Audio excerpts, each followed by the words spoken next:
दशकं 63 ददृशिरे किल तत्क्षणमक्षता स्तनितजृम्भितकम्पितदिक्तटाः सुषमया भवदङ्गतुलां गता व्रजपदोपरिवारिधरास्त्वया विपुलकरकमिश्रैस्तोयधारानिपातैः दिशि दिशि पशुपानां मण्डले दण्ड्यमाने कुपितहरिकृतान्नः पाहि पाहीति तेषां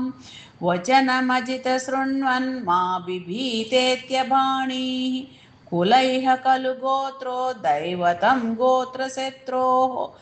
विहतिमिह सरुन्द्यात् को नु वः संशयोऽस्मिन् इति सहसितवादी देवगोवर्धनाद्रिं त्वरितमुदमुमूलो मूलतो बालदोर्भ्यां तदनु गिरिवरस्य प्रोद्धृतस्यास्य तावत् शिखतिलमृदुदेशे दूरतो वारितापे परिकरपरिमिश्रान् धेनुगोपानदस्तात् उपनिददत्ता हस्तपद्मेन शैलम् भवति विधृतशैले बालिकाभिर्वयस्यैः अपि विहितविलासं केलिलापादिलोले सविधमिलितधेनुरेकहस्तेन कण्डु यति सति पशुपालास्तोषमैषन्त सर्वे अतिमहान् गिरिरेश तु वामके करसरोरुहितं धरते चिरं किमिदमद्भुतमद्रिबलमिति त्वदवलोकिभिराखति गोपकैः अहह दार्श्यममुष्यवटोर्गिम् अहह दार्श्यममुष्यवटोर्गिरिं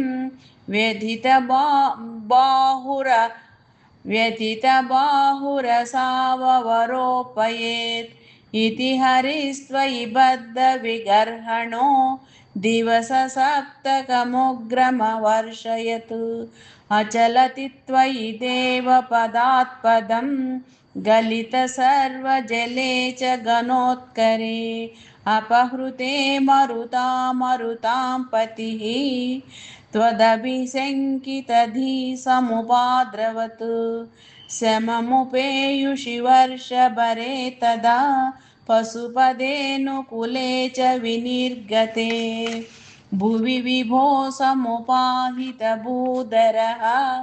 प्रमुदितैः पशुपैः परिरेभिषे धरणिमेव पुरा धृतवानसि क्षितिधरोद्धरणे तव कः श्रमः इति नुत श्रीदशहैकमलापते गुरुपुरालय पालय मां गदात्।